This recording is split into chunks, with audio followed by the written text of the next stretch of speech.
Takže máme 18. februára 2024. Denná teplota sa nám pohybuje v priemere už 7+ stupňa. Takže myslím si, že ideálny čas na prvé striekanie marhulí proti kučeravosti. Včera som ho aj vykonal. Bol vykonaný šampiónom mednatým postrekom proti kučeravosti. Tento postrek mám v pláne ešte raz zopakovať. Asi tak cca po 2 týždňoch, keď teplota stúpne na tých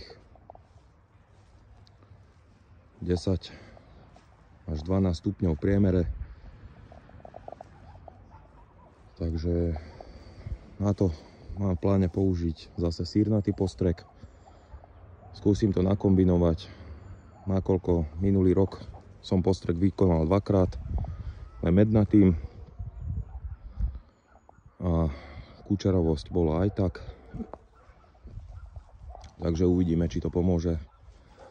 Tá síra by to mohla trošku zintenzívniť. Takže smelo do toho.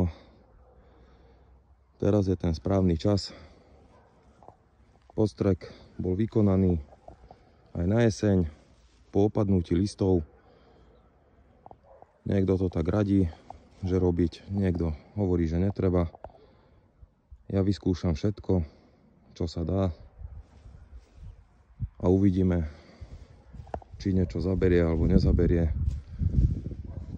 Toto je broskinka Red Haven, vysadená asi 3. rokom.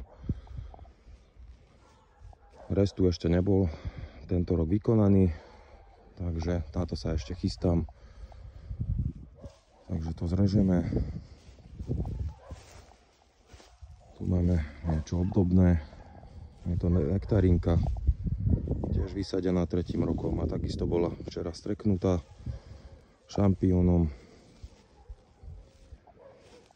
Takže tam tú broskinku robím na kotlovitú korunu. Tu sa mi ponúkal jeden stredník. Uvidíme, či ho tam nechám, alebo či ho dám dole, to ešte neviem. Uvidíme. Skúsim to možno spraviť na stromček s terminálom vlastne, ale to ešte neviem. Takže myslím si, že teraz je ideálny čas na striekanie v tejto lokalite západného Slovenska. Takže kľúčiky sa začínajú pomaličky nalievať. Je to vidieť.